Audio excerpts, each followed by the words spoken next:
Hello students, आप लोग कैसे हो? आई होप आप लोग अच्छे होंगे। आज मैं आप लोगों को बेसिक मैथ के विषय में पढ़ाने वाला हूँ। चलिए स्टार्ट करते हैं। पहला क्वेश्चन देखेंगे। जैसे कि यहाँ पर मेरा x दिया हुआ, इंटू एक्स दिया हुआ, इंटू एक्स दिया, तो इसको सॉल्यूशन कैसे करेंगे? तो देखिए, यहाँ कुछ नहीं पावर है तो वन, यहाँ कुछ नहीं पावर तो वन, यहाँ कुछ नहीं तो पावर वन देंगे।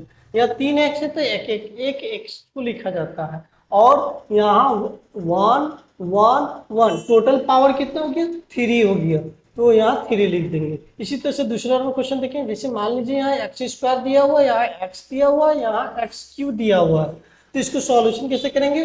तो देखिए फ्रेंड, एक्स का एक्स लिखते हैं, यहाँ 2 हो गया, यहाँ कुछ नहीं तो 1 है, तो 2 1 कितना होगा? 3, और ये 3, टोटल कितना हो गया? 6, तो यहाँ पावर 6 लिख देंगे। ये आंसर हो गया। इसी तरह से 3 नंबर क्वेश्चन देखेंगे। y का रहे कंडीशन, तो y इंटू वाई रहा, तो इसको कैसे सॉल्यूशन करें? तो कुछ नहीं फ्रेंड, इसको सेम प्रोसेस है। y लिखेंगे और कितनी पावर है? 1 और 1, टोटल पावर कितना हो गया? 2, तो 2 लिख देंगे। ठीक है। उसी तरह से 4 नंबर देखेंगे। z इंटू जेड स्क्वायर दे दिया, तो इसको कैसे सॉल्यूशन करेंगे? तो कुछ नहीं फ्रेंड, ऐसे ही z का z लिख देंगे। यहाँ कुछ नहीं तो 1, तो 1 और 2, टोटल कितना हो गया?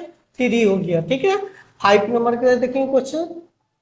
जैसे ए स्क्वायर दे दिया इंटू ए दिया, और यहाँ ए क्यू दे दिया, तो इस तरह से सॉल्यूशन कैसे करेंगे? तो सेम प्रोसेस फ्रेंड, ए का ए लिख देंगे, यहाँ 2 है, यहाँ कुछ नहीं तो 1 है, तो 2 और 1 कितना हो गया? 3, और 3, टोटल कितना हो गया? 6 हो गया। तो ये इस तरह से सॉल्यूशन करते हैं। आज फ्रेंड यहीं तक बेसिक मैथ रहने देते हैं, और नेक्स्ट डे दूसरे क्वेश्चन लेके आएंगे।